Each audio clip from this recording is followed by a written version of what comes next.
Hello students BCom final year management accounting बेटा जी तुहाडा आपां टॉपिक स्टार्ट कीता सीगा रेशो एनालिसिस दे विच मैं कल दी वीडियो दे विच तुहानूं थ्योरी सेंड कीती सीगी ते फर्स्ट टॉपिक तुहानूं लिक्विड रेशो दा कराता see that is current ratio. ठीक है, करंट रेशो आपां डिस्कस कीता सीगा।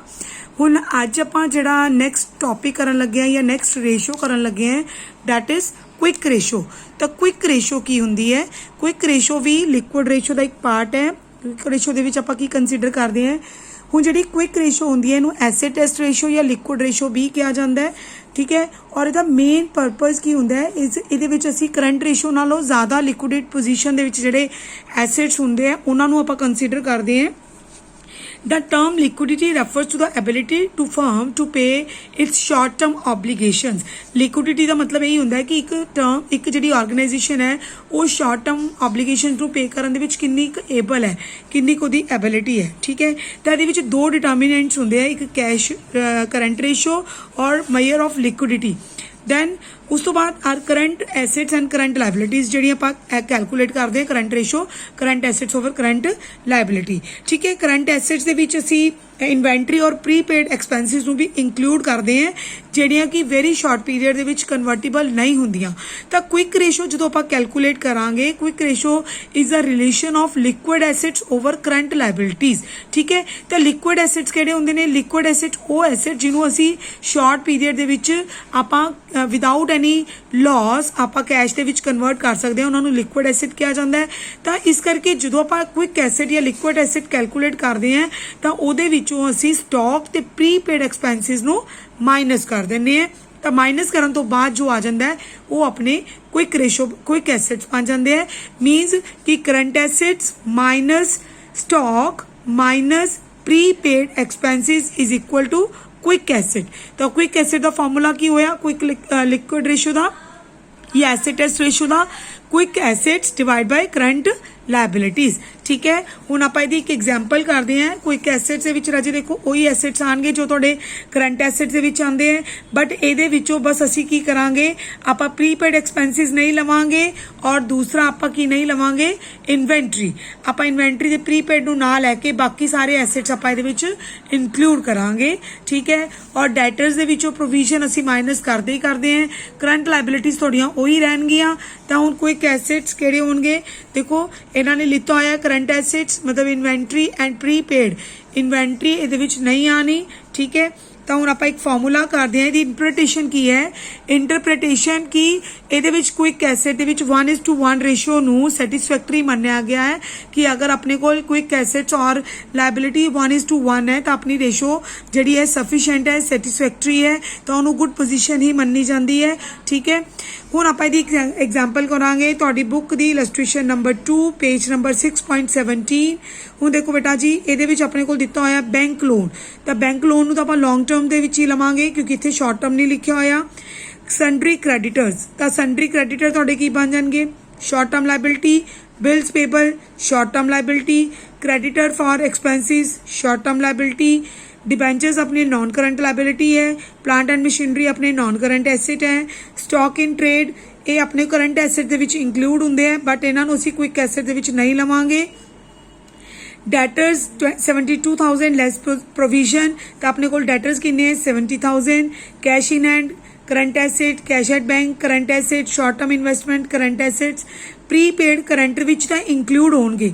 ये सारे तुहाडे करंट एसेट हैं। ठीक है, पहला आपां एक बार देखो मैं तुहानूं करंट एसेट दस रही हैं। तो करंट एसेट्स दे विचों असीं की माइनस कर दांगे? आपां प्रीपेड ते उन्होंने प्रीपेड एक्सपेंसिस ते स्टॉक नूं आपां इंक्लूड नहीं करांगे। तो मीनस हुण आपां की इंक्लूड कर रहे हैं? आपां इंक्लूड कर रहे हैं debtors 70,000, cash in hand 15,000, cash at bank 1,10,000, then short term investment 1,50,000। तो आप सिर्फ ए वाली टर्म्स इंक्लूड करांगे। आ देखो बेटा 70,000 तुहाडे की ने डेटर्स, 15,000 तुहाडा cash, A bank the amount और ये शॉर्ट टर्म इन्वेस्टमेंट का टोटल क्विक एसेट्स किन्ने हो गए? 3,45,000। ठीक है, मैं बार बार फिर दस रही हैं current assets minus stock minus prepaid expenses is equal to quick assets. तो एक क्विक एसेट हो गए, फिर करंट लाइबिलिटीज तुहाडे गिवन ही है, दोनों डिवाइड करो तो तुहाडी की आ गई क्विक रेशो। ठीक है। क्विक रेशो आ गई, रीजनस इन्होंने दिते हुए ने कि long term liability bank loan long term है, अगर बैंक ओवरड्राफ्ट होंदा तां आपां नूं शॉर्ट टर्म दे विच इंक्लूड करदे, ठीक है। और क्योंकि आपां कोई एसेट्स कढ रहे हैं तो इहदे विच असीं प्रीपेड एक्सपेंसिस ते स्टॉक नूं इंक्लूड नहीं करांगे। तो उस तो बाद जिहड़ा बेटा तुहाडा आंदी है absolute liquid ratio, very absolute, इहदे विच असीं बिल्कुल वो एसेट्स लैने जिहड़े एकदम लिक्विड पोजीशन दे विच हुंदे है, तां इन्हां दे विचों असीं cash at bank, cash bank ते शॉर्ट टर्म सिक्योरिटीज़ ज़्यादातर असीं इन्हां नूं ही इंक्लूड करदे हैं। मतलब इहदे विचों जिहड़े डाउटफुल हुंदे हैं वो भी आपां जिन्हां तो आपां नूं एकदम लगदा कि पूरी अमाउंट नहीं मिल सकदी, उन्हां नूं भी असीं नहीं इंक्लूड करदे। लाइक हुण तुहाडे जिहड़े आ गए, हुण देखो इहदे विच आपां एब्सोल्यूट कैलकुलेट करनी है, तां एब्सोल्यूट दे विच की लैणगे marketable securities, marketable securities 1,50,000, then उस तो बाद कैश इन हैंड, ठीक है, कैश एट बैंक 30,000, ठीक है। और बस सिर्फ ये 3 चीज़ां आप इंक्लूड कर रहे हैं जिन्हां दी वैल्यू 'च कोई चेंज नहीं आ रहा और जिहड़े डेफिनेटली अपने कोल ही है, जिन्हां दी आपां नूं कोई डाउट नहीं है, जिहड़ी अमाउंट अपने कोल कैश लिक्विड पोजीशन दे विच ही है, वो तीनों आ जाणगियां marketable securities, cash in hand and cash and bank.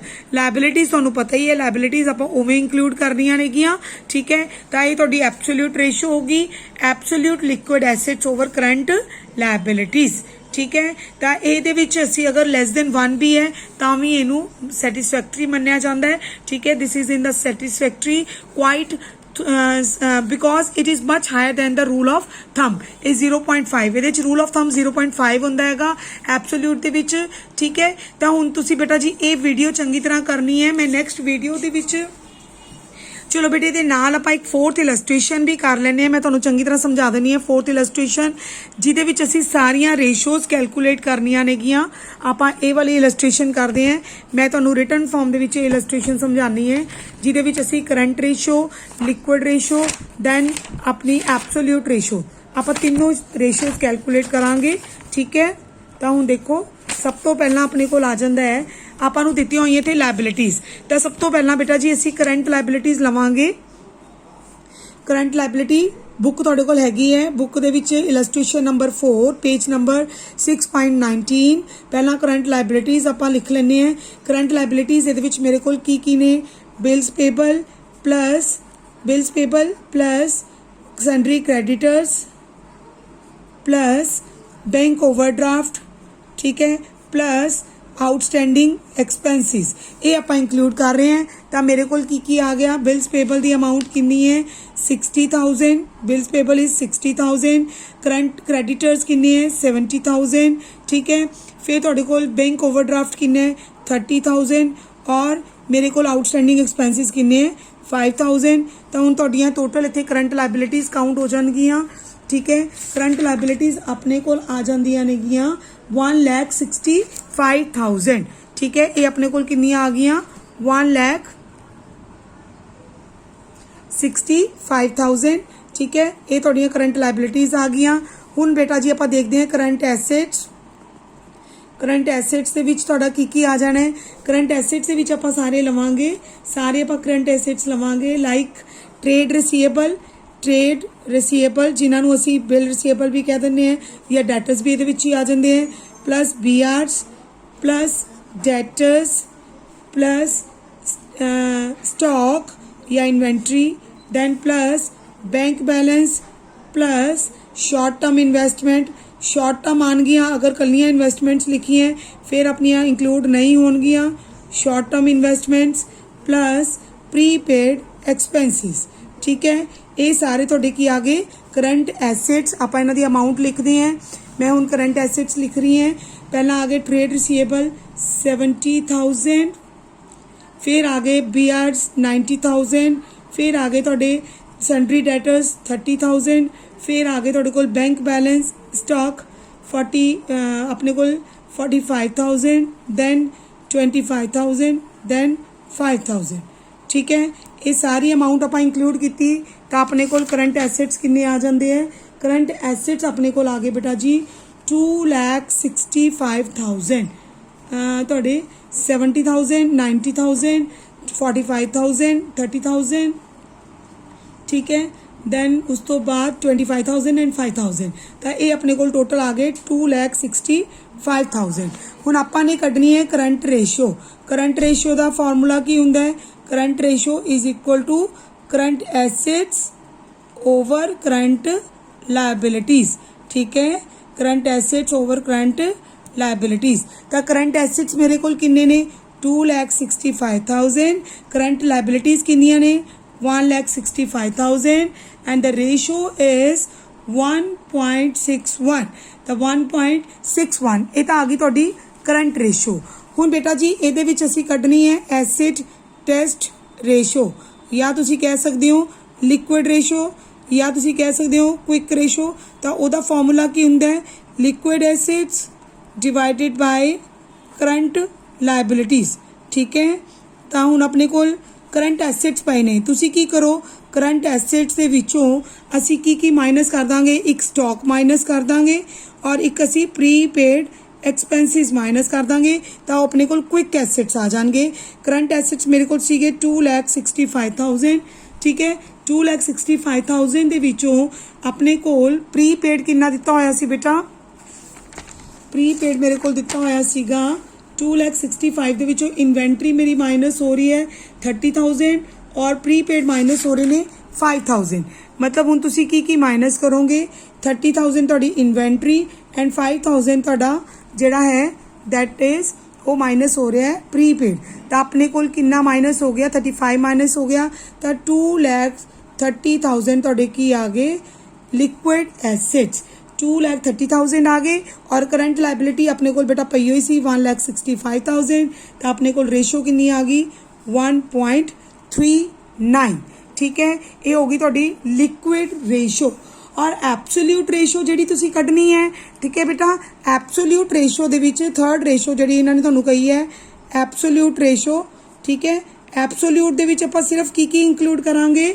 ਇਹਦੇ ਵਿੱਚ ਸਿਰਫ ਤੁਹਾਨੂੰ ਇਨਕਲੂਡ ਹੋਣਗੇ 45,000 means cash bank balance and 25,000 ਤੁਹਾਡੇ ਕੋਲ ਐਡ ਹੋਏਗਾ ਜੋ ਆਪਣੇ ਕੋਲ कैश है, कैश एंड बैंक। मतलब मेरे को बैंक बैलेंस है 45,000 और शॉर्ट टर्म इन्वेस्टमेंट्स हैं 25,000। Only these two items are included, 45,000 and 25,000। कोई BR कोई डेटर्स ये इंक्लूड नहीं होने, तो ये मेरे को आ गया 70,000। तो सर तुहाडी एब्सोल्यूट रेशो आ गई absolute assets over current liability 1,65,000। तो अपने को रेशो कितनी आ जाती है 0.42। ठीक है बेटा, ये तुहाडियां तीनों रेशोज हो गई। आई होप तुहानू समझ आई होंगियां। तो तुसी करंट रेशो, लिक्विड रेशो और क्विक एब्सोल्यूट रेशो ये कर लेनी है। तुहाडी बुक दे विच क्वेश्चंस होंगे वो ट्राई करो। मैं अपने कोलों भी तुहानू क्वेश्चन सेंड करूँगी। फिर नैक्सट रेशो आपां नैक्सट वीडियो च करांगे। Take care.